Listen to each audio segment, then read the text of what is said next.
আলাইকুম, আমি তোমার সবার প্রিয় মাঞ্জানা। তোমরা কেমন আছো সবাই? আশা করি সবাই ভালো আছো। দেখো, আজকে আমি এসে পড়েছি রূপনগর। রূপনগর আমার কাছে অনেক ভালো লাগে, আর এটা কিন্তু আমার প্রথম ব্লগ। তোমরা সবাই লাইক, কমেন্ট, শেয়ার, সাবস্ক্রাইব করে রেখো। আমি তো আজকে এসে পড়েছি রূপনগর, আমি তোমাকে বলে দিয়েছি।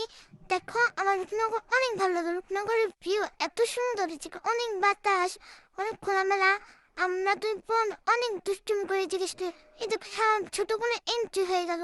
ছোট বোন এসে শুধু খেলা করে, ওর দিকে যে উল্টা পাল্টা জায়গায় চলে যায়।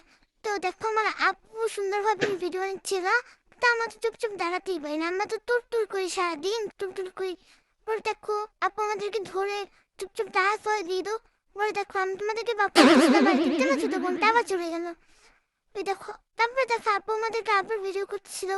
পরে এখানে আমার ছোট বোন তোমাদেরকে না পাপ্পা দিতেছিল। না, আমি তো পাপ্পা দিব না, আমি তো আমার পাপা, আমি খেয়ে ফেলবো আমার বোনের পাপ্পা। পরে দেখো, আমাদের এখানে নাচানাচি করতেছিলাম, এখানে গান বাজতেছিল আর আমরা এখানে নাচতেছিলাম। গান বাজতেছে ওইদিকে আর আমরা নাচতেছে এদিকে, বুঝছো? কিন্তু ব্যাপার বলো তো, আমার বক্স সাথে করে আনতে ভুলেই গেছি। দেখো, আমরা এখানে নাচানাচি করতেছিলাম। এখানেই আমার ভালো লাগে, অনেক ভালো লাগে, আমার ছোট বোন অনেক পছন্দ। এখানে দেখছিলাম যেখানে কয়েকটা ঘাস উঠছে আর কি, একটু খোঁজাখুঁজি করতেছিলাম।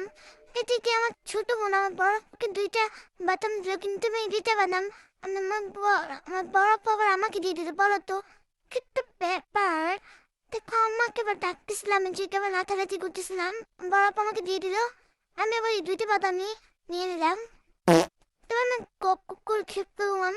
কিন্তু আমাকে হাবি জাবি খাবার দিলে আমি খেয়ে ফেলবো, কিন্তু আমাকে কোনো সময় কেউ ভাত দিলে আমি খাবো না। দেখলে কিনা আমার বোন ওদিকে চলে গেছিল। পরে আমি কোনোভাবে ডেকে ফেকি। আজকে ব্লগটাই এখানে শেষ। আসসালামু আলাইকুম গাইস।